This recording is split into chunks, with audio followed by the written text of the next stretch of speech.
Assalamualaikum warahmatullahi wabarakatuh. Alhamdulillahi rabbil alamin. Wal aqibatu lil muttaqin fala udwana illa 'alal zalimin. Wassalatu wassalamu ala Rasulillah wa ala alihi wa sahbihi wa man tabi'ahum bi ihsanin ila yaumiddin, amma ba'd.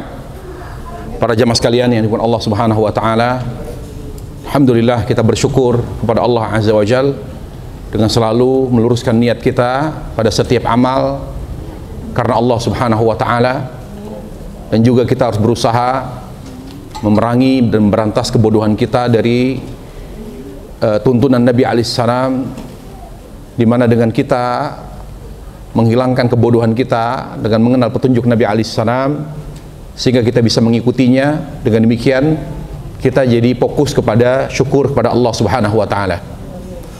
Kajian kita pada hari ini adalah tentang bekal menyambut bulan Ramadan.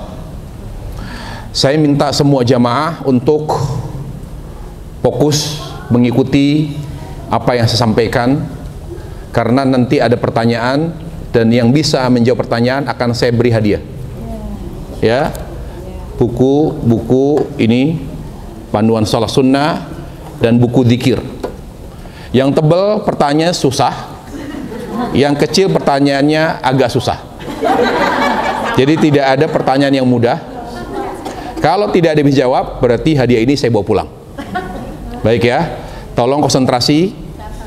Tidak ada yang mikirin apapun yang ada di rumah, tidak ada yang mikirin tentang utang, apapun, semua letakkan hatinya ya di majelis ini agar bisa memahami dan mengikuti apa yang disampaikan pada kajian kita pada hari ini. Bekal menyambut Ramadan. Pertama, kita harus memahami hidup ini adalah waktu untuk mencintai Allah Jalla wa'ala dan menaatinya atau mentaatinya. Itu yang membuat hidup ini menjadi bermakna, menjadi berkah. Ketika umur kita, waktu yang Allah berikan kepada kita membuat kita semakin mencintai Allah dan mentaatinya. Kalau waktu yang Allah berikan kepada kita tidak membuat kita lebih mencintainya dan mentaatinya, maka berarti hidup kita tidak berkah, umur kita tidak bermakna. Itu. Kemudian para jemaah sekalian yang dimuliakan Allah Subhanahu wa taala, Allah Azza wa Jal ketika menciptakan kita agar kita mencintainya dan mentaatinya, oleh karenanya Allah Jalla wa'ala mencurahkan rahmatnya begitu besar kepada kita, sampai Allah Tabaraka wa ta'ala lebih mengutamakan dalam memperlakukan kita, dalam bermuamalah. Ketika bermuamalah dengan kita, Allah lebih mengedepankan rahmatnya daripada kemurkaannya. Sebagaimana dalam hadis Qudsi, Allah Tabaraka wa ta'ala berfirman, sabaqat rahmati ghadabi, rahmatku lebih mendahului kemurkaanku. Jadi sepanjang hidup manusia, Allah Jalla wa'ala lebih mengedepankan rahmat, sehingga banyak sekali bukti-bukti rahmat Allah Azza wa Jalla. Kita tidak bisa menyebutkan semua. Di antara bukti rahmat Allah kepada kita dengan segala kekurangan, kezaliman, kesalahan, keburukan, Allah memberikan kita bulan Ramadan. Kenapa Ramadan adalah bukti rahmat Allah Jalla wa'ala? Karena yang membantu kita lebih mencintai Allah dan mentaatinya hanya Ramadan. yang membuat kita bisa mendapatkan bekal akhirat lebih banyak. Ramadan. Oleh karenanya para ulama rahimallahu taala berkata, Ramadan itu adalah bukti cinta Allah kepada umat Nabi Muhammad sallallahu alaihi wasallam. Ramadan, khususnya Lailatul Qadar, khususnya Lailatul Qadar. Ya, misalnya disebutkan ya Al-Imam Ibn Rajab rahimahullahu ta'ala, Allah Azza wa Jal karena begitu sayangnya kepada umat Nabi Muhammad SAW, sehingga Allah menyediakan waktu yang mulia, syarafuz zaman, waktu yang mulia. Apa itu waktu mulia? Artinya sebagaimana ada tempat mulia, ada waktu mulia, ada orang yang mulia, itu semua korelasinya, hubungannya dengan pahala. Kalau ada disebut mulia, ditetapkan mulia oleh Islam, maka itu kaitannya dengan pahala, bukan dunia. Saya ulangi, segala sesuatu yang dianggap mulia oleh Islam, tempat mulia misalnya Mekah, Madinah, maka kaitannya dengan pahala. Waktu mulia Ramadan, 10 pertama Dzulhijjah, itu semua artinya waktu dan tempat yang terkait dengan pahala, di mana Allah Jalla wa'ala akan melipat gandakan siapapun yang beramal pada tempat tersebut dan pada waktu tersebut. Pada orang yang mulia, yaitu orang yang berhati takwa, dua orang yang sholat mengerjakan amal soleh yang sama, tetapi tingkat ketakwaannya berbeda, pahalanya beda. Makanya Rasulullah Jalla wa'ala berfirman, inna akramakum indallahi atqakum. Orang yang paling mulia si Allah adalah orang yang paling bertakwa. Jadi ketika hatinya lebih bertakwa, amalannya sama dengan yang lain, pahalanya beda. Ya, pahalanya beda. Nah, kemuliaan Ramadan hanya terkait dengan kemuliaan akhirat, bukan kembali kepada kemuliaan dunia. Jadi ketika kita ingin mendapatkan kemuliaan dunia, bukan di Ramadan, meskipun akhirat, urusan akhirat pada umumnya akan berimbas kepada manfaat dunia. Ketika kita mendapatkan akhirat, maka dunia pun akan kita dapatkan. Tetapi ketika kita ingin mendapatkan dunia, kalaupun mendapatkannya, tidak akan mendapatkan akhirat. Itulah rahmat Allah Jalla wa'ala. Dengan mendapatkan manfaat akhirat, kita juga mendapatkan manfaat dunia. Tapi kemuliaan Ramadan lebih berorientasi kepada kemuliaan akhirat. Jadi kalau kita ingin meninggal husnul khotimah, iya manfaatkan Ramadan dengan baik. Kalau kita ingin mendapatkan kenikmatan dalam kubur, kenikmatan di mahsyar, kebahagiaan di akhirat, iya manfaatkan Ramadan. Jadi jangan bercita-cita saya ingin hidup lebih baik, lebih sukses, lebih kaya dengan beramal di Ramadan. Para jamaah sekalian, kemuliaan Ramadan lebih terkait dengan kemuliaan akhirat.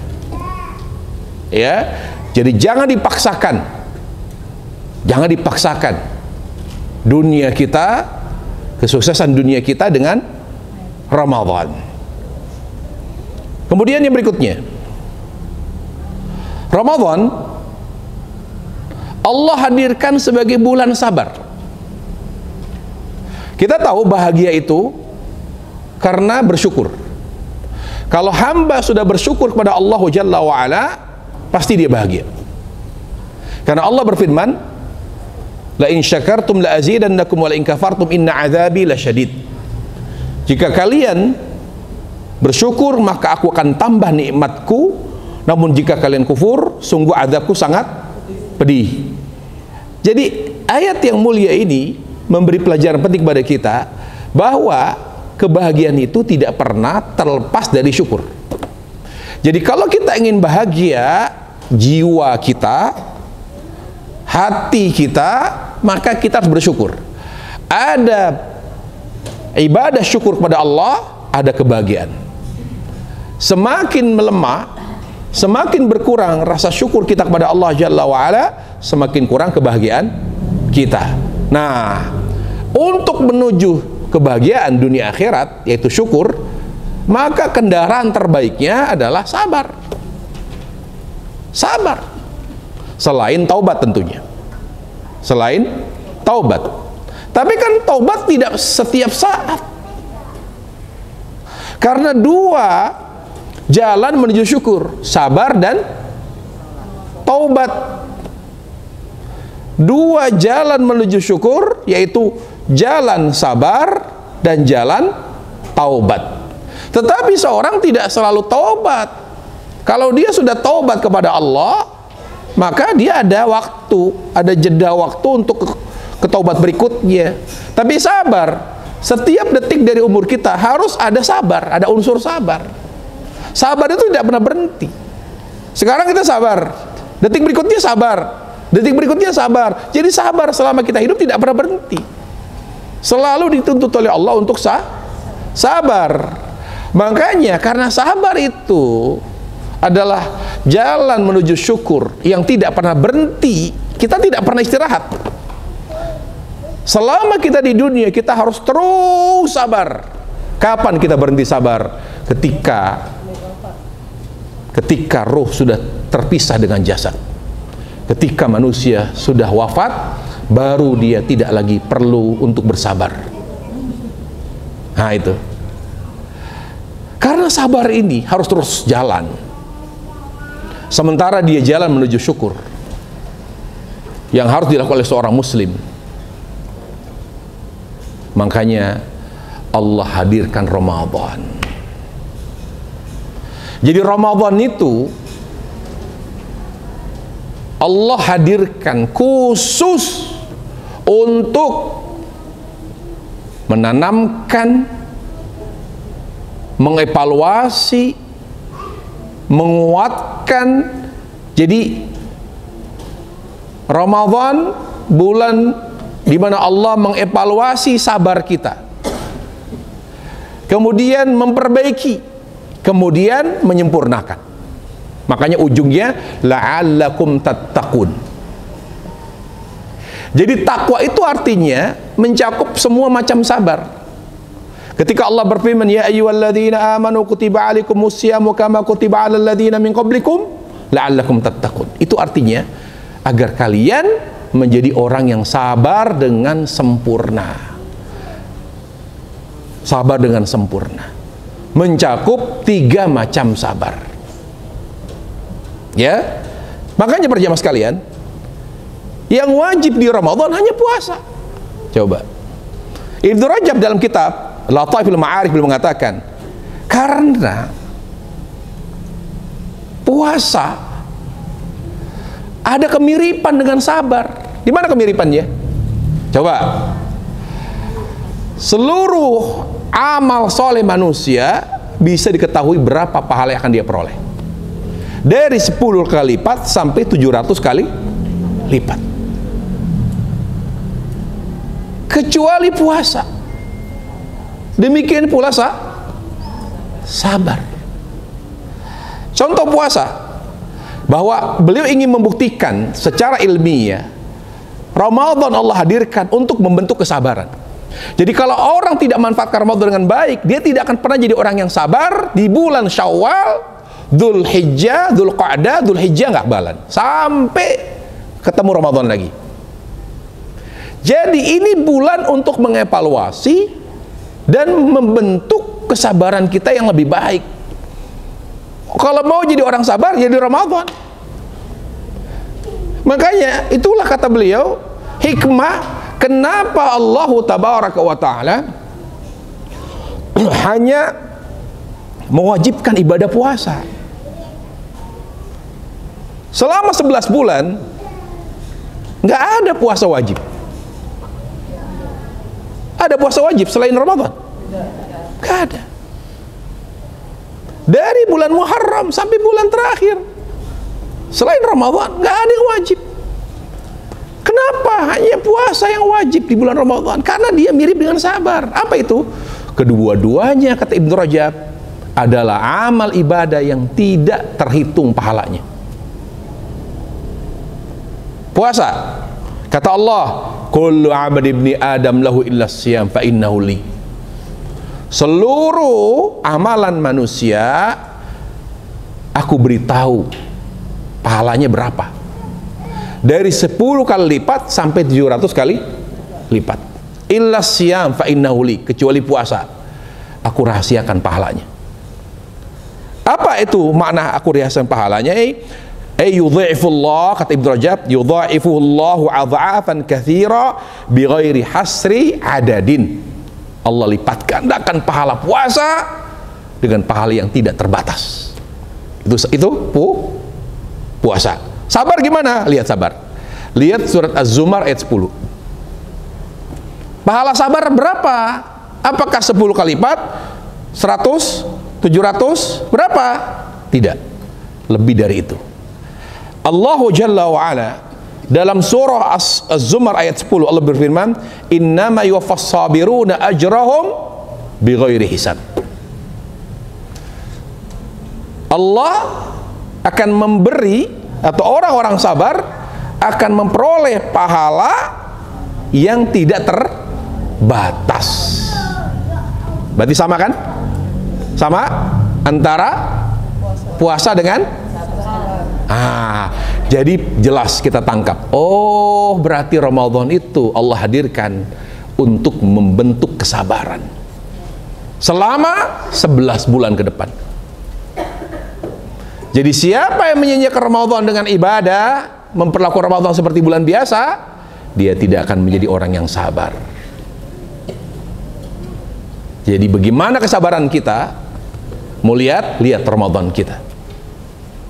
Bagaimana kita mengisi Ramadan, maka begitulah kualitas sabar kita dalam meniti kehidupan ini. Jadi tolak ukurnya gampang. Ingat, perhatikan, karena materi yang akan saya sampaikan ini akan ditanya. Ya, kalau tidak bisa menjawab, ingat, kalian akan kehilangan nikmat kubur. Paham? Karena pertanyaan ini sama dengan pertanyaan dalam kubur.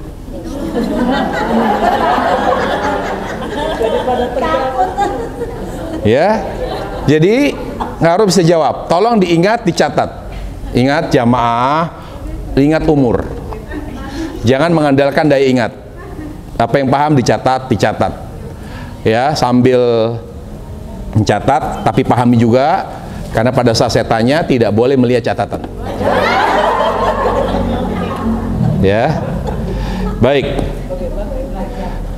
Makanya para jemaah sekalian, disebut Ramadan dengan bulan sabar.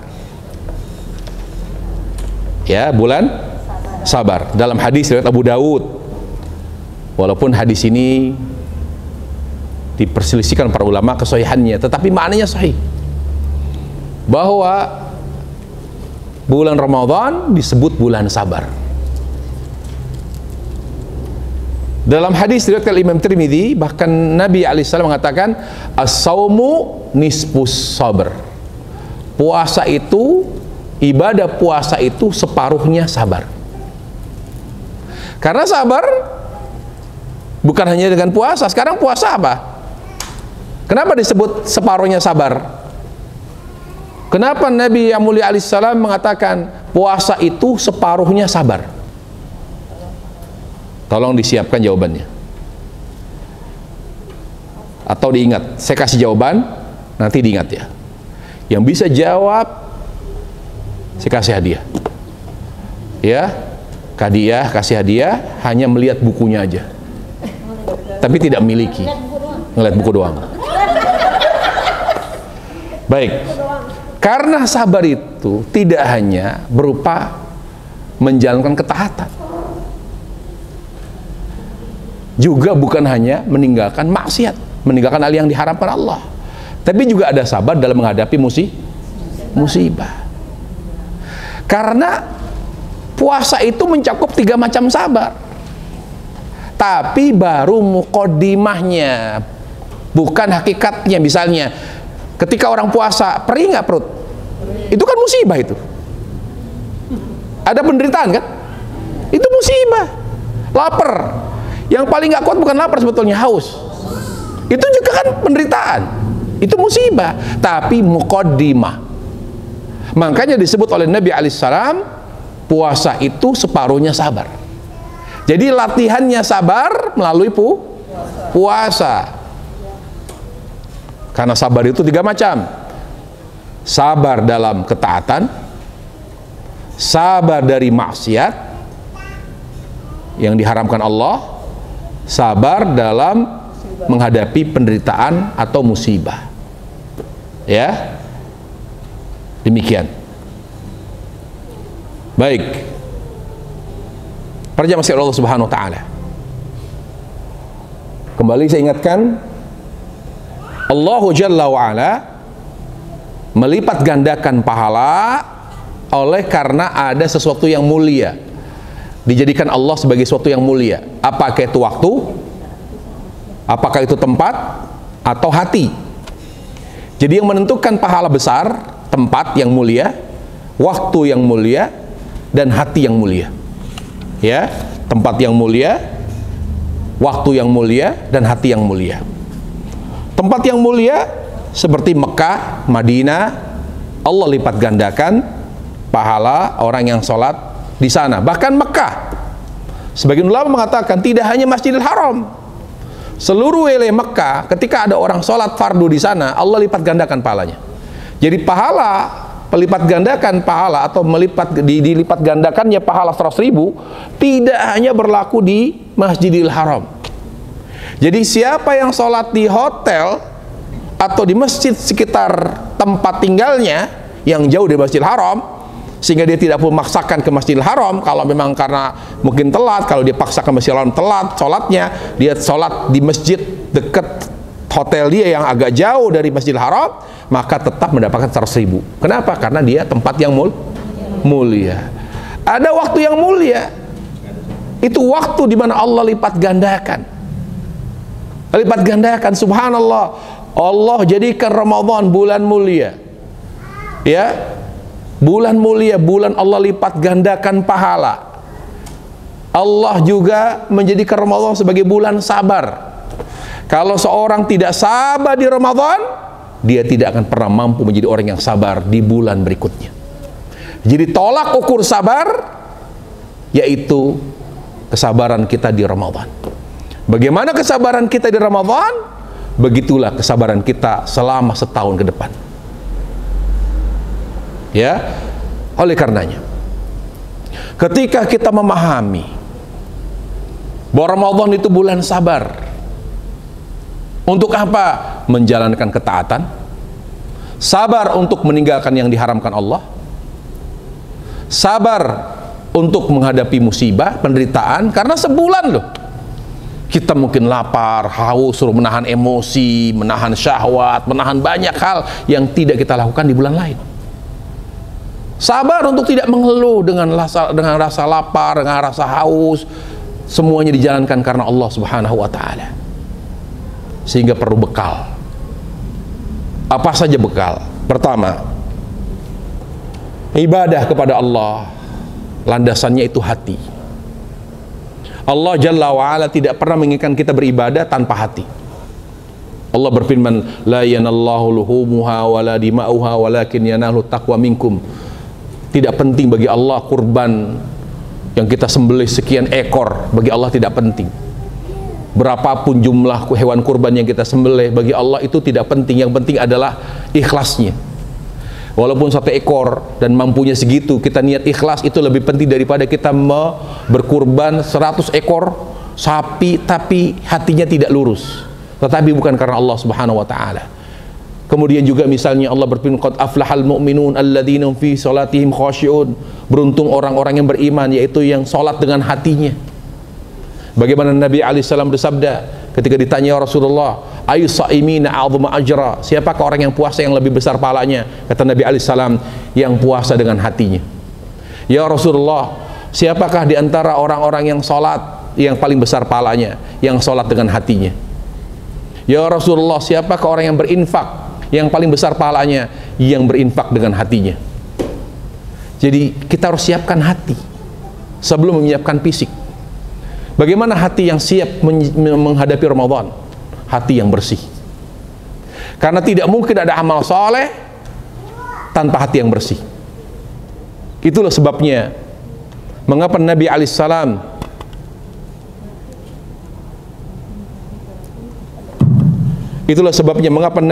SAW senantiasa bertobat pada Allah Subhanahu wa taala. Karena beliau ingin selalu memproduksi amal soleh. Wallahi, orang yang tidak mampu menjaga hatinya, menjaga kesucian hatinya, dia akan mengalami kesulitan dalam memproduksi amal soleh. Karena amal soleh berkaitan dengan hati. Hati bersih semakin mudah untuk beramal soleh. Hati kotor semakin sulit untuk menghadirkan amal soleh. Makanya Allah Jalla wa berfirman, ilaihi yas'adul kalimut thayyib wal amalus salihu yarfa'uh. Terangkat kepada Allah ucapan yang baik, ya, wal amalus salihu yarfa'uh. Lalu ucapan yang baik itu akan diangkat oleh amal soleh. Allah di situ menyebutkan hubungan antara ucapan yang baik dengan amal soleh. Kenapa Allah hubungkan antara ucapan yang baik dengan amal soleh? Karena bersifat luar biasa. Harus paksa diri kita untuk banyak bersedekah, karena pahalanya luar biasa besar. Dia adalah salah satu ibadah pilihan Allah di bulan Ramadan, sedekah. Dengan memberikan takjil kepada orang-orang puasa, dengan memberikan sahur kepada orang yang akan berpuasa, dengan bersedekah secara umum. Kemudian, ya, itu yang keempat. Yang berikutnya adalah doa. Perhatikan adab-adab doa. Maksimalkan doa kepada Allah Jalla wa'ala secara khusyuk, secara kualitas khusyuk, lebih khusyuk dalam memohon kepada Allah, karena semua Ramadan adalah waktu mustajab. Tingkatkan kuantitas doa, ya, setiap saat kita banyak berdoa kepada Allah Tabaraka wa ta'ala, dan jaga betul, perhatikan betul adab-adabnya. Kemudian yang berikutnya adalah etikaf. Upayakan etikaf, meskipun kita tidak bisa etikaf dengan sempurna selama 10 hari berturut-turut. Upayakan setiap malam ganjil, ya, malam ganjil terutama, upayakan untuk bermalam di masjid. Nggak laki, nggak perempuan. Nabi yang mulia alaihi salatu wassalam, di 10 hari terakhir beliau memerintahkan istrinya untuk sholat malam dan etikaf. Bayangkan, istri Nabi tidak pernah diajak sholat malam oleh Nabi di bulan lain. Kapan beliau membangunkan istrinya untuk sholat malam? Di Ramadan, di 10 hari terakhir. Makanya dari riwayat ini bisa disimpulkan bahwa sholat malam itu tidak dianjurkan berjamaah, sendiri-sendiri, kecuali 10 hari terakhir Ramadan. Jadi kalau ada suami terbiasa sholat malam, di bulan lain jangan dibangunkan istrinya, jangan dibangunkan. Kalau ada hadis, semoga Allah merahmati seorang suami yang membangunkan istrinya, kalau dia tidak bangun dicipratkan air ke mukanya, itu dibawa oleh para ulama hadis ini kepada 10 hari terakhir Ramadan. Dan makanya kenapa Nabi secara praktek beliau sholat malam tapi tidak pernah bangunkan istrinya.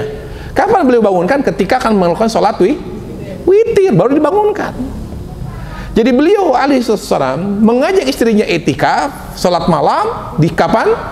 Di waktu 10 hari terakhir Ramadan. Etikaf, paling tidak di malam-malam ganjil. Ba'da isya berangkat ke masjid sampai pagi subuh pulang. Upayakan.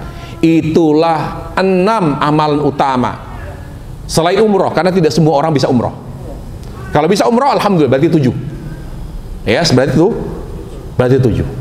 Taib. Apa yang kita siapkan menjelang Ramadan? Bekal apa? Bekal adalah siapkan hati dengan melakukan amal yang paling dahsyat, membersihkan hati.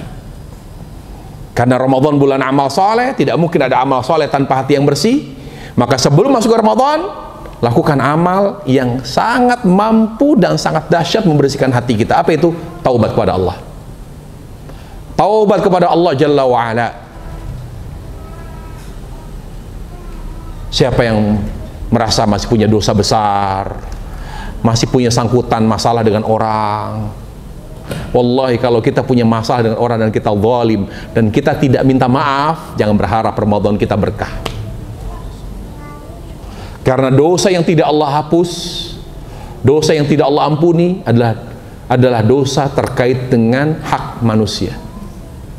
Selama kita belum minta maaf, selama kita tidak menyatakan bahwa kita akan segera menyelesaikan, Ramadan kita sia-sia. Segera selesaikan. Kalau kita pernah gibah, memfitnah, menghina, berhutang, kita nggak bayar-bayar, segera selesaikan sebelum Ramadan. Kalau urusan kita dengan manusia yang bermasalah dan itu dari kita, tidak segera diselesaikan, Ramadan ini sia-sia. Karena hati kita dalam keadaan kotor. Wallahi yang sangat mengotori hati kita itu lebih banyak oleh sebab dosa-dosa kita sama manusia. Bagaimana Allah berfirman surah Asy-Syura ayat 30. Allah berfirman, "Wa ma asabakum min musibatin fabima kasabat aydikum wa yafu an katsir." Setiap musibah yang menimpamu akibat dosamu. Kata ulama, yaitu dosa-dosamu terhadap manusia. Wa ya'fu an katsir. Adapun Allah, dosa-dosa kita kepada Allah, Allah lebih banyak memaafkan. Wallahi musibah terbesar ketika kita tidak mendapatkan keutamaan Ramadan. Hanya karena ketika kita memasuki Ramadan, hati kita masih kotor. Jangan mandi dari sumber air, dari 7 sumber air. Jangan mandi menjelang Ramadan dengan bunga 7 rupa, 7 jenis bunga. Itu tidak membersihkan hati. Datangi orang yang pernah kita hina, minta maaf. Kalau kita ada kerenggangan silaturahim dengan keluarga, maka segera hangatkan hubungan. Minta maaf kepada mereka kalau ada masalah. Tapi tradisi meminta maaf menjelang Ramadan perlu dikritisi. Karena itu tidak sesuai dengan tuntunan Nabi alaihissalam. Meminta maaf itu kepada yang jelas-jelas bermasalah dengan kita. Misalnya dengan tetangga kita pernah ribut, minta maaf sama dia. Tapi tetangga yang tidak pernah ribut, akur, ngapain minta maaf? Minta maaf ya, mau menjelang puasa, tetangganya bilang, minta maaf apa bu? Ibu nggak pernah salah sama saya? Enggak sih, mau puasa, takut nggak ada umur. Jadi dia yakin udah deket sama kematian dia. Jadi tradisi minta maaf tidak ada tuntunan dari Nabi alaihissalam. Yang meminta maaf menjelang Ramadan siapa? Yang sudah pasti dia punya masalah. Ya dong. Ada tidak kita yang baik-baik saja dengan tetangga, dengan saudara, dengan apa? Kalau baik-baik saja, sudah.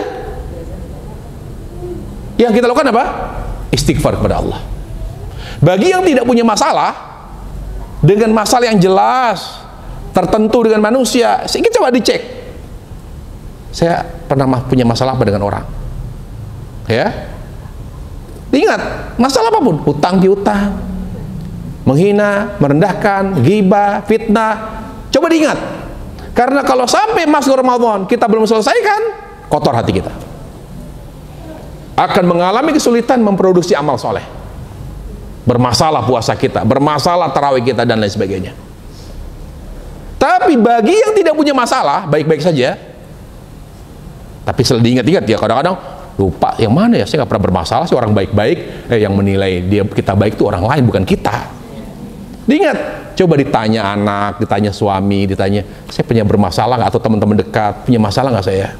Coba tanya. Kadang-kadang kita ini bercanda, menyakitkan, tapi nggak sadar. Sampai banyak orang sakit hati. Wallahi perempuan itu baik buruknya di lisan. Mau tahu perempuan baik, lihat lisannya. Kalau dia baik lisannya, dia orang baik. Bukan yang lain-lain. Dilihat perempuan tuh baiknya bukan dari cadarnya, bukan dari hijabnya, dari lisannya. Dari lisannya. Makanya kita coba cek, ada nggak masalah dengan teman, dengan sahabat, dengan saudara, dengan hadai tolan. Oh, nggak ada masalah. Atau pernah kita maki-maki, kita marah, kita bentak, sama pembantu mungkin, minta maaf. Jangan merasa, ya wajar dong saya marahin. Tidak, minta maaf. Mbak, maaf mbak ya, ini mau puasa, mudah-mudahan hati saya bersih. Mbak, maafin ya. Iya bu, saya maafin, tapi tolong THR-nya ditambahin. Baik, saya tambahin.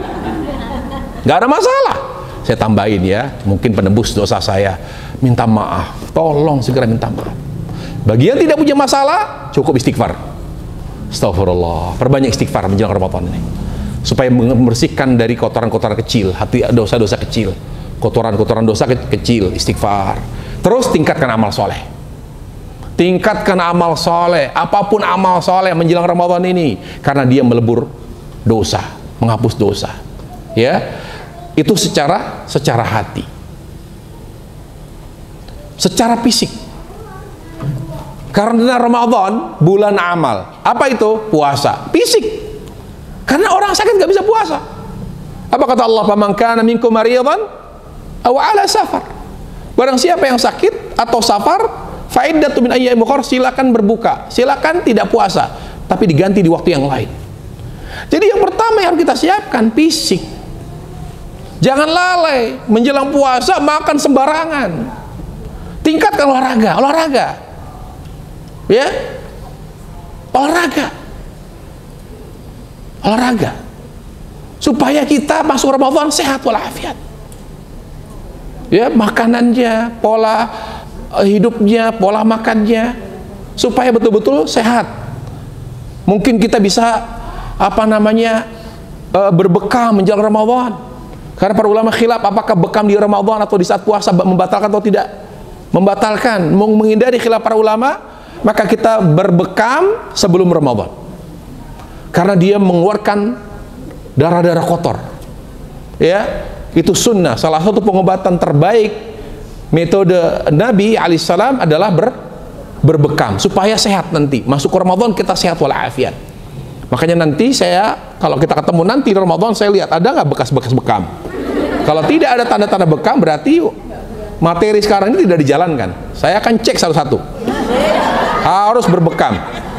Karena manfaatnya buat siapa? Buat siapa manfaatnya? Sendiri. Disuruh baik kok nggak mau gitu. Ya? Ntar ibu-ibu yang suruh ngecek. Bukan saya ngecek. Jadi tidak boleh masuk kajian Ramadan kecuali ada bekas bekam. Kenapa bu? Supaya ibu sehat. Kata Nabi alaihissalam, 3 pengobatan yang manjur. Banyak minum madu, bekam, dan kei. Saya tidak tahu kei penerapannya seperti apa, ya. Tapi kalau di zaman Nabi, kei itu adalah dengan disentuh dengan api besi yang panas ke kaki. Karena semua saraf itu dari kaki. Jadi kalau ada orang kena stroke itu jadi dipanasin, disentuh kakinya dengan besi panas, itu langsung. Tapi yang ahli yang melakukan. Tapi untuk sekarang banyak minum madu sama bekam. Itu pengobatan Nabi yang sangat manjur. Ya, itu kita siapkan kesehatan fisik. Yang kedua, ya, karena kan bukan cuma puasa, tarawih juga fisik. Tiap hari, bayangin. Tiap malam kita salat tarawih. Iya kalau 11, kalau 23 itu kan fisik sekali itu. Sangat membutuhkan stamina. Tapi subhanallah, justru yang tua-tua yang kuat yang 23. Makanya saya dengar di sebagian masjid, bahkan di Islamic Center di Jakarta Utara, itu ada 2 gelombang. Ada sholat anak muda, ada sholat orang tua. Jadi ada sholat 2 imam, sholat tarawih 2 imam. Imam pertama 10 rakaat. Itu yang muda tuh, setelah 10 rakaat bubar mereka. Dilanjutin 2-3 yang tua-tua. Imamnya ganti sampai witir. Bayangin, kan aneh kan? Yang muda 10, yang tua 23. Saya lihat di sini wajah-wajah udah tua semua. Berarti 23 lah. Ya, kalau memang sanggup. Tapi lebih afdal mana? Kalau saya katakan 11 tapi tidak cepat, itu lebih afdal. Sedang, nggak terlalu panjang lah, udahlah. Kalau terlalu panjang juga nggak kuat kita. Jadi sedang aja baca suratnya, dan itu dilakukan tiap hari atau tiap malam. Kemudian bekal untuk memasuki Ramadan, menyongsong Ramadan apa? Ilmu. Nggak boleh kita memasuki Ramadan kita tidak mengevaluasi kekurangan kita pada ibadah puasa. Kita tidak mengevaluasi kebodohan kita tentang sholat malam, tentang baca Quran. Coba saya kritik, apa misalnya baca Quran berulang-ulang, banyak yang tidak tahu bagaimana baca Quran sesuai dengan petunjuk Nabi alaihissalam. Para jemaah, 30 juz itu dihatam oleh satu orang. Masih banyak orang yang tidak memahami menghatam itu bisa dengan jadi gantian. Padahal menghatam itu dilakukan oleh satu orang. Itu yang diminta oleh Allah dan Rasulnya, menghatam Quran Ramadan satu orang. Jadi ibu jangan ikut halaqah, ibu baca 1 juz, yang lain 1 juz, berarti saya hatam Quran. Tidak. Kemudian banyak membaca Quran di Ramadan dengan suara rendah. Jangan gara-gara kita banyak baca Quran lalu kita mengganggu yang lain. Kita dengar banyak sekali sampai detik ini budaya dan tradisi orang baca Quran Ramadan sampai pagi pakai speaker. Ini kan namanya apa? Kesalahan. Kita tidak salahkan baca Qurannya, kita salahkan caranya. Padahal Nabi alaihissalam bersabda, al-mujahir bil Quran kal mujahir bil sadaqah. Orang yang membaca Quran dengan keras seperti orang yang sedekah terang-terangan. Lebih baik mana, sedekah terang-terangan atau sedekah sembunyi-sembunyi? Berarti lebih baik mana baca Quran dengan suara keras pakai speaker atau baca Quran dengan suara yang kita dengar di diri sendiri? Lebih afdal mana? Tapi banyak tidak, di mana-mana baca Quran sampai jam 12, sampai jam 2, terus dilanjutin sahur, bangunin orang sahur. Iya, mungkin ada manfaatnya, tapi jam 1 dibangunin sahur kira-kira. Padahal sahurnya Nabi bukan jam 1. Sahurnya Nabi setengah jam sebelum subuh. Sahurnya Nabi alaihissalam mulai sahur kurang lebih setengah jam sebelum subuh. Itu sahur yang berkah. Sahur yang berkah. Karena mereka berpikir Ramadan adalah bulan Quran. Sehingga di mana-mana, di masjid-masjid, di musala-musala, mereka baca Quran dengan suara keras, dengan speaker, dengan apa namanya, pengeras suara yang bahkan orang-orang non-muslim merasa terganggu. Sekarang baca Quran manfaatnya buat siapa? Targetnya kan hatam. Dikasih tahu aja para jamaah kaum muslimin, ayo baca Quran. Nggak usah kita baca Quran dengan suara keras, dengan pakai speaker, nggak usah. Ingatkan aja, ayo kaum muslimin, Ramadan bulan Quran, hatam Quran ayo sebanyak-banyaknya. Nggak usah kita baca Quran dengan keras, karena ada orang non muslim juga akan terganggu. Jadi kita harus paham bagaimana tuntunan Nabi dalam baca Quran, bagaimana tuntunan Nabi dalam bersedekah. Banyak orang menjadikan Ramadan sebagai bulan bersedekah untuk anak yatim. Jadi yatim ini akan mendapatkan rezeki, Masya Allah, luar biasa di Ramadan. Dia akan sedih kalau sudah tidak Ramadan lagi. Dipanggil sana, panti asuhan sini, diundang sana, undang sini, Ramadan. Setelah Syawal, kok nggak ada yang manggil kami, nggak ada yang nyantunin kami. Terus apa? Diekspos. Supaya orang tahu, ini loh saya nyantuni 100 anak yatim. Para jamaah, sedekah itu disembunyikan. Kita nyumbang masjid untuk buka puasa sebulan, siapa? Hamba Allah. Padahal kita nyumbang terbesar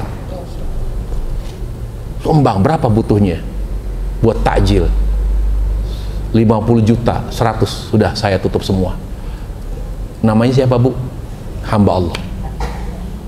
Ini baru sedekah yang sesuai dengan tuntunan Nabi alaihissalam. Ini enggak, nyumbang cuma 100.000.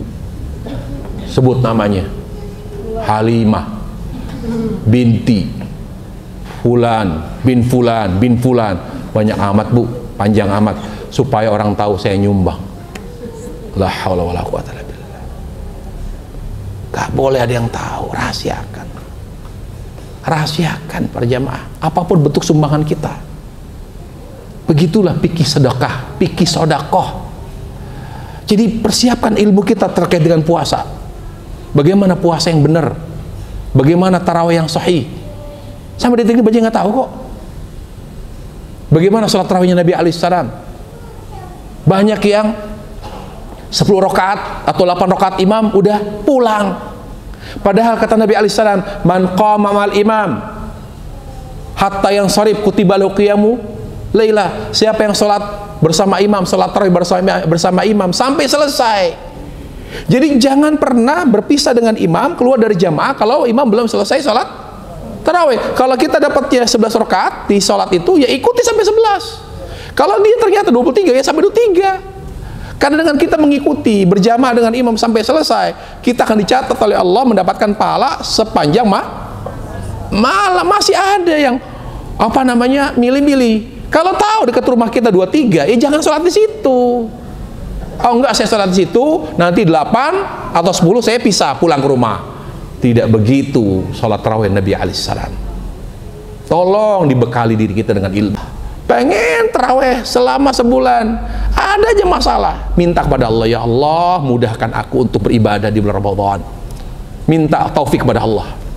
Karena sebulan loh, kita nggak tahu, mungkin ada masalah rumah tangga, ada masalah ini, sehingga Ramadan kita tidak maksimal. Minta kepada Allah, ya Allah jaga kesehatanku selama Ramadan, berilah aku taufik sehingga aku bisa dimudahkan, dijauhkan dari bala, dari masalah, sehingga aku bisa fokus, konsentrasi dalam ibadah kepada Allah. Perbanyak doa para jemaah, perbanyak doa menjelang Ramadan. Ini bekal untuk menghadapi Ramadan.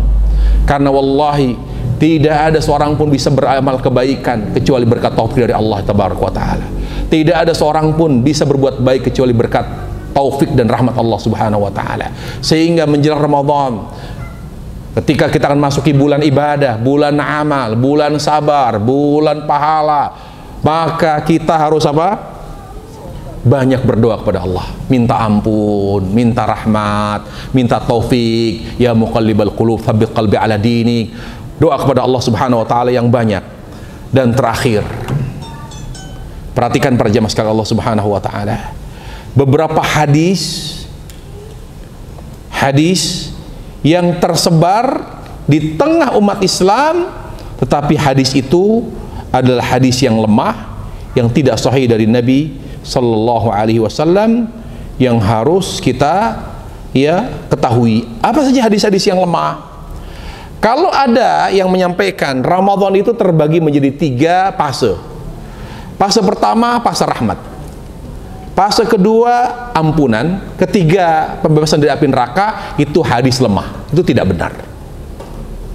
Ingat, hadis-hadis yang tersebar terkait dengan Ramadan di tengah masyarakat, dan ternyata hadis itu lemah, tolong diperhatikan sebagai berikut. Hadis yang berbicara tentang pembagian Ramadan menjadi 3 fase. Fase rahmat, fase ampunan, yaitu 10 hari pertama rahmat, 10 kedua ampunan, 10 terakhir yang ketiga adalah pembebasan dari api neraka. Itu hadis lemah. Kemudian kalau ada hadis yang berbunyi, seandainya manusia mengetahui seluruh bahwa seandainya umat Islam mengetahui keutamaan Ramadan, niscaya dia akan minta seluruh waktu sepanjang tahun adalah bulan Ramadan. Saya ulangi, kalau ada hadis berbunyi, seandainya umat manusia mengetahui keutamaan Ramadan, maka dia akan berharap dan minta kepada Allah agar seluruh bulan sepanjang tahun bulan Ramadan, maka itu hadisnya lemah. Kemudian ada hadis misalnya, ya Allah berkahi kami di bulan Rajab, berkahi kami di bulan Sya'ban, dan pertemukan kami di bulan Ramadan. Itu adalah hadis yang hadis yang lemah. Kemudian juga ada misalnya ada hadis yang berbunyi, siapa yang tidak berpuasa di bulan Ramadan tanpa sebab syar'i, ya, tanpa sebab syar'i, maka tidak bisa diqadha, tidak bisa dibayar kesalahannya tersebut walaupun dia puasa selama setahun. Ini hadis yang lemah. Kemudian ada hadis yang berbunyi, berpuasalah kamu maka kamu akan sehat. Berpuasalah kamu maka kamu akan sehat. Ini hadis lemah. Kemudian juga ada hadis yang tersebar di tengah umat Islam, yang itu hadis itu tidak sahih. Tidurnya orang puasa ibadah. Tidurnya orang puasa, kalau hadis ini dibiarkan tersebar, bukannya baca Quran, bukannya memperbanyak salat sunnah. Kenapa? Tidurnya orang puasa ibadah. Daripada ngomongin orang, kok ibadah daripada. Ibadah itu bukan daripada tidur, mendingan baca Quran. Daripada kalau dia tidur karena kelelahan baca Quran, tidurnya bagus. Tapi dia tidur terus dari habis subuh tidur sampai zuhur. Menjelang zuhur sholat. Habis sholat bahkan kebablasan, bangun asar. Ya, asar lagi ngapain, nggak tidur, nggak makan siang, tidur lagi, maghrib baru bangun. Wallahi ini adalah suatu kesalahan yang fatal. Loh, kok fatal? Loh, iya kan ada hadisnya, kata dia. Tidurnya orang puasa ibadah, tapi itu hadis yang lemah. Kemudian ada hadis lain, ya, kalau ada yang menyampaikan bunyi hadis begini, sungguhnya Allah setiap malam di Ramadan membebaskan 1000 hambanya dari api neraka. Itu benar? Tidak benar itu. Sungguhnya Allah setiap malam di Ramadan membebaskan 1000 hambanya dari api neraka. Itu tidak sahih. Itu tidak sahih. Kemudian kalau ada hadis, ya, ada hadis yang berbunyi orang yang puasa di saat safar seperti orang yang tidak berpuasa di saat dia berada di saat dia mukim. Itu hadis lemah. Tapi saya kira yang lebih terkenal yang sebelum-sebelumnya kita sebutkan, ya, dan yang saya sebutkan tadi itu semua adalah hadis yang lemah dan tidak boleh menjadi landasan kita, menjadi rujukan kita. Kita fokus aja kepada hadis-hadis sahih, ya, bahwa Ramadan adalah bulan ibadah.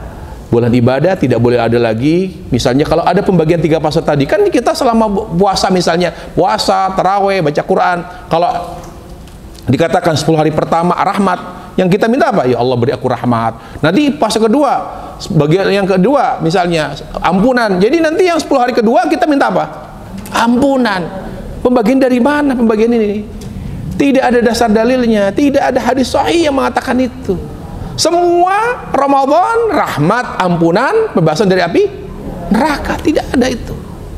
Ya, semoga Allah Subhanahu wa taala beri taufik kepada kita semua.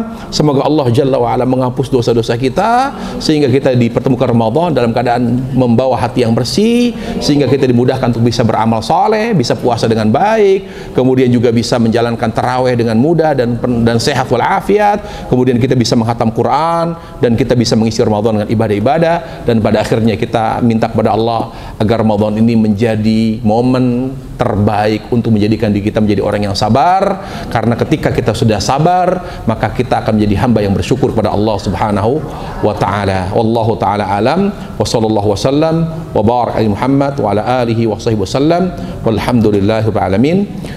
Bagi para jemaah sekalian, kalau bertanya silahkan, tapi sebelum itu saya tanya dulu. Bagi yang bisa jawab, saya beri hadiah buku. Pertanyaan pertama. Sekarang masih boleh minum ya. Nanti kalau pas kajian puasa, tolong pas saya minum jangan diingetin.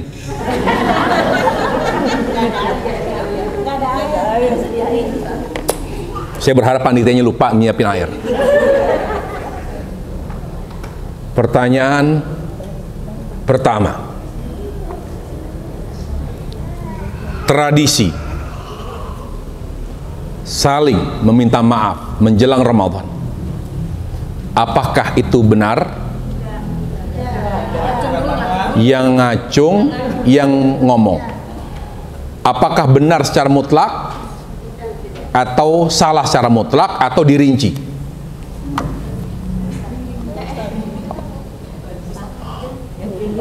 Kok nunjuk, Ri? Bantu. Kok tahu? Pantau.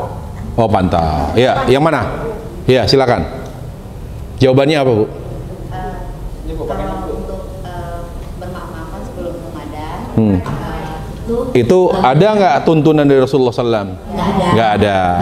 Nggak, sebentar, Ibu. Sebelum Ramadan minta maaf nggak? Ada tradisi itu nggak, Bu? Nggak ada. Terus? Tapi jika kita merasa punya salah, Merasa atau pasti? iya merasa dong dulu pas maaf. Oh, merasa. Kita, kalau masalah- Contohnya apa contohnya? Contohnya misalnya gibah. Oh, ibu suka ngomongin orang berarti ya? Oh, bukan. Tapi kan namanya dalam ibu-ibu dalam. Tapi yakin, ingat. Betul. Ingat pernah ngomongin fulana gitu ya? Betul. Ingat. Tapi pasti ya? Pasti. Pasti. Oh, terus apa yang ibu lakukan Ya, misalnya? kita harus minta maaf. Oh. Kalau dia nggak memaafkan, kita sama aja bohong memasuki bulan suci Ramadan. Yang penting minta maaf. Minta maaf. Kalaupun nggak maafkan nggak ada masalah. Hah?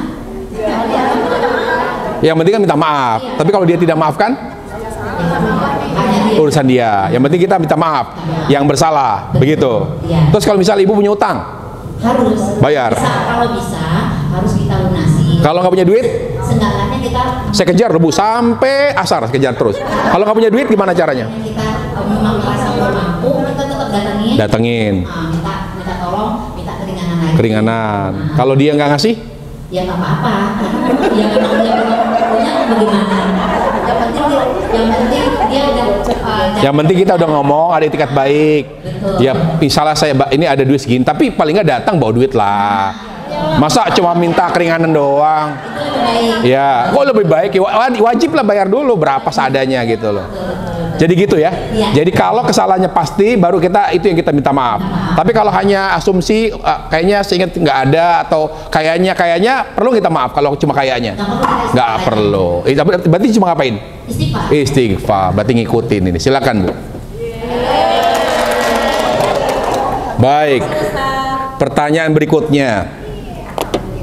Yang agak mudah kasih buku ini. Ya, sebutkan satu hadis yang tersebar tapi dia nggak benar. Apa, Bu? Silakan. Paling pertama. Hadis nggak tutup. Saya kan bilang dari awal, Ibu tutup. Nggak boleh lihat buku. Sebutkan, ayo. Satu hadis yang tersebar, loh, Ibu, Ri, didiskualifikasi ini. Didiskualifikasi. Setiap malam Allah membebaskan 1000 hambanya yang bertobat Setiap malam dari apa? api neraka. Setiap malam apa? Setiap malam Malam Kliwon. Ramadan Apa? Allah Allah membebaskan 1000 hambanya dari api neraka setiap malam Ramadan. Ramadan. Itu apa itu? Hadis yang lemah. Hadis yang lemah, baik. Gampang. Nyontek soalnya, kasnya kecil. Baik, pertanyaan berikutnya. Acung. Pertanyaan berikutnya, siap-siap. Pokoknya ngacung dulu, salah benar gak bisa jawab, ngacung aja dulu. Tapi kalau udah ngacung gak bisa jawab, saya suruh pulang. Ya. Baik. Pertanyaan berikutnya. Nah, ini lebih susah nih. Lebih susah ya. Apa? Nunggu ya. Mengapa Ramadan Allah tabaraka wa ta'ala hanya mewajibkan ibadah puasa? Kenapa Allah hanya mewajibkan ibadah puasa di bulan Ramadan? Udah ngencem kayaknya. Awas ya. Kalau nggak bisa jawab, keluar. Kenapa Allah mewajibkan puasa? Karena puasa itu amalnya tidak terhitung, karena ada hadisnya pahala yang tidak terhitung itu sedekah dan puasa. Maksudnya levelnya hampir sama. Sabar dan puasa. Saya minta jawabannya terarah, tak tak tak poin-poinnya aja. Enggak. Jangan nyalain orang. Jangan. Biasanya kalau kagak pinter suka nyalain orang. Kalau pinter diem gitu loh. Tenang aja, tenang. Bentar kalau saya setuju baru jawab. Ayo jawabnya yang sistematis, tak gitu loh. Karena puasa itu Kenapa Allah hanya mewajibkan puasa di bulan Ramadan? Karena puasa Ramadan itu nilainya pahalanya tidak terhitung nilainya. Paling mulia di bulan Ramadan. Itu masih muter-muter. Bisa? Ayo silakan. Pergantian pemain. Silakan. Bismillahirrahmanirrahim. Karena puasa Ramadan itu menyempurnakan sabar. Jadi, Menyempurnakan sabar. Jadi kalau misalkan orang itu dapat dikatakan Karena Ramadan itu dihadirkan oleh Allah untuk apa? Ramadan itu dihadirkan Allah untuk bisa meningkatkan kesabaran kita. Membentuk dan meningkatkan sabar. Jadi kalau orang sabar di Ramadan, dia akan lebih sabar di bulan selanjutnya. Oke, terus apa lagi tambahannya? Tambahannya itu katanya 1 Ustaz.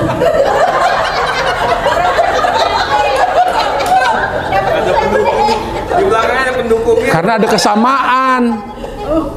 Kan Ramadan kan targetnya untuk membentuk sabar.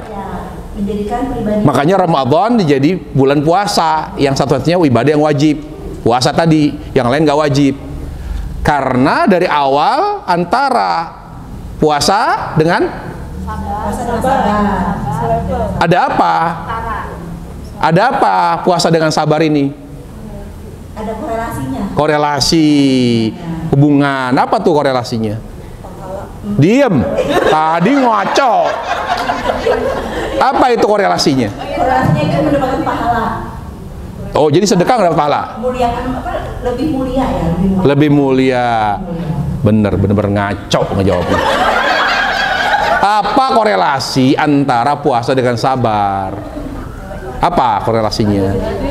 Apa kesamaannya? Jangan ngomong. Biarkan yang mau jawab. Udah nggak ada kesempatan jawab lagi, udah buku kok. Apa kesamaannya? Nggak tahu. Astagfirullahaladzim. Iya, Ri, mana Ri? Udah nyerah dia. Singkat aja deh. Karena Ramadan itu Ramadan Allah hadirkan sebagai bulan untuk membentuk sabar. Karena antara puasa dengan sabar, gitu. Dalilnya gitu. Karena puasa yang Ramadan itu Karena puasa dan Ramadan. Puasa di Ramadan dan sabar sama-sama pahalanya tidak diberitahukan oleh Allah. Sama-sama dirahasiakan oleh Allah, artinya tidak terbatas. Itulah sebabnya mengapa Ramadan sebagai bulan puasa, artinya bulan sabar. Bulan puasa atau bulan sabar. Baik, sabar itu apa artinya? Saya sengaja persulit supaya tidak dapat hadiah. Baik, ini udah bagus perjawabannya. Silakan. Udah cukup ya? Ini nggak usah lah. Ya, siapa yang bertanya? Nggak ada? Iya, silakan.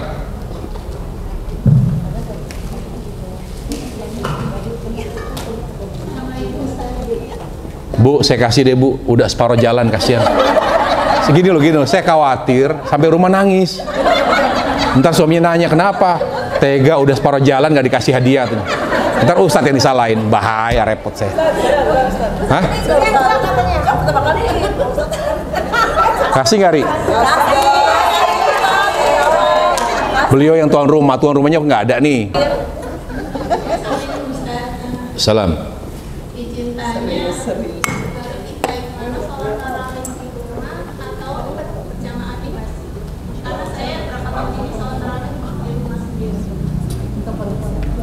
Pada asalnya sholat sunnah lebih afdal di rumah, termasuk sholat taraweh.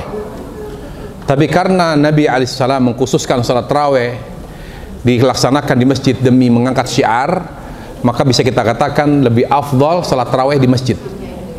Kecuali ketika kita sholat di masjid dekat rumah kita ternyata tidak nyaman. Sebentar Bu, saya jawab. Karena tidak nyaman, banyak faktor, banyak sebab. Karena terlalu cepat tarawihnya, terlalu banyak jumlah rakaatnya, atau karena berisik, atau apapun. Pokoknya kalau membuat kita tidak nyaman, tidak khusyuk, apapun alasannya, maka silakan laksanakan salat tarawih di rumah. Tapi kalau ternyata di masjid itu lebih nyaman, lebih khusyuk, karena apa? Kan kita nggak perlu cari-cari imam. Kalau di rumah kan harus cari imam, ya kan? Kalau di masjid kan sudah disiapkan oleh DKM. Bisa jadi misalnya imamnya imam seorang anak muda yang bagus bacaannya. Udah gitu juga banyak di sana juga anak kecil tidak banyak. Intinya tergantung lingkungan masing-masing. Kalau lingkungannya kondusif, ya lebih baik masjid. Kalau suasananya memang tidak kondusif, maka silakan sholat bersama keluarga, dengan suami pun nggak ada masalah. Setelah Isya, kalau memang masjidnya ternyata tarawihnya cepat sekali, ya sholat tarawih sangat cepat sekali, wah ini nggak nyaman ini. Maka setelah Isya pulang semua keluarga, lalu ba'diyah di rumah, setelah itu sholat tarawih di rumah. Terus soal itikaf gimana Ustaz? Kalau perempuan gitu? Ya di masjid. Itikaf tidak boleh di rumah, Bu. Kalau itikaf di rumah namanya ngerem.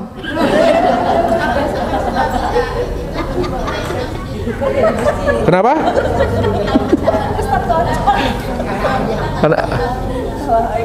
Maafan Bu, saya agak lucu karena ketulan si Ari. Tadinya saya serius. Kalau gara-gara bergaul sama dia jadi saya rusak nih. Ya gimana Bu? Kalau misalkan orang yang menjalankan itikaf sendiri, itu gimana? Ya kalau memang difasilitasi dan aman oleh pengurus masjid sendiri nggak ada masalah selama aman ya, apalagi dekat rumah misalnya aman, disediakan fasilitasnya buat perempuan. Misalnya itikaf itu selama 10 hari disiapkan betul makannya, sahurnya, ya kan? Ya nggak apa-apa. Tapi kalau memang dikhawatirkan ada fitnah atau apa sendiri lagi kan, jangan paksakan Bu. Fitnah harus dihindari. Fitnah harus dihindari. Wallahu a'lam. Cukup ya? Ya silakan. Tadi kan dikatakan bahwa kalau kita punya salah baru minta maaf. Tapi kalau seandainya orang yang lain Ustaz yang bersalah, misalnya untuk masalah misalkan mohon maaf orang lain yang misalkan yang berhutang, nah itu bagaimana sikap kita? Diingatkan. Oh diingatkan. Diingatkan. Kalau kita memang sebenarnya kita butuh gitu ya, terus dia punya utang tapi kok kayak nggak punya utang, kayak cuek gitu, diingatkan. Kalau memang dia tetap memang dia perilaku dia memang begitu, nggak ada tanggung jawab atau dia minta maaf belum bisa bayar sekarang, ada itikat baik lah, nggak ada omongan, ya itu urusan dia dengan Allah. Tapi kita sendiri ya memaafkan boleh, ya kan, memberi tempo tambahan waktu boleh, atau tidak maafkan kembali ke ibu. Kalau ibu tidak maafkan misalnya ini kelalaian ini, dia sengaja mengulur utang, sengaja tidak membayar utang, padahal saya tahu tuh dia punya duit misalnya atau gitu, tapi kita udah ingatkan masih begitu, ya akibatnya apa? Dia kehilangan Ramadan, dia kehilangan kemuliaan Ramadan. Kenapa? Karena dia tersangkut oleh urusan dengan manusia. Hati-hati loh, jangan sampai kita tersangkut oleh urusan manusia. Karena siapa yang tersangkut urusan manusia dan tidak segera diselesaikan sampai ke Ramadan, kita kehilangan semua keistimewaan Ramadan. Kehilangan semua. Kenapa? Ingat, hati bersih memproduksi amal soleh. Bagaimana hati bersih? Sangkutan kita, urusan kita dengan manusia tidak diselesaikan. Kalau tidak bisa bayar, ngomong, minta maaf, tolong dipengerti. Gitu, paling tidak gitu, ada omongan. Bagaimana kalau seandainya kita tidak maafkan, ya urusan ibu. Tapi kalau ibu, yaudahlah kasihan, saya maafkan aja lah. Biar dia mendapatkan keutamaan Ramadan. Kembali ke kita, wallahu a'lam. Ya, ya, cukup ya. Ya. Ya, satu lagi. Assalamualaikum Pak Ustadz. Kalau sholat tarawih di rumah, apa bisa dilakukan sendiri atau harus berjamaah? Tarawih itu syiar. Beda dengan sholat malam. Khusus tarawih lebih afdal di masjid berjamaah. Tapi kalau kita maunya di rumah sendiri juga boleh, bebas. Tapi lebih afdal di masjid berjamaah. Jadi kalau kita dekat rumah masjid atau musola kondusif, khusyuk, nyaman, lebih baik di masjid dan berjamaah. Kenapa? Supaya pahalanya lebih besar.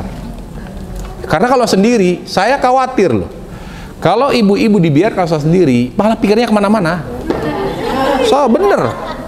Karena perempuan itu tidak disuruh mikir, dia akan banyak mikir. Makanya untuk menjaga kualitas taraweh, mendingan sholat berjamaah. Supaya lebih menikmati. Supaya lebih menikmati dan khusyuk dalam mengerjakan sholat taraweh.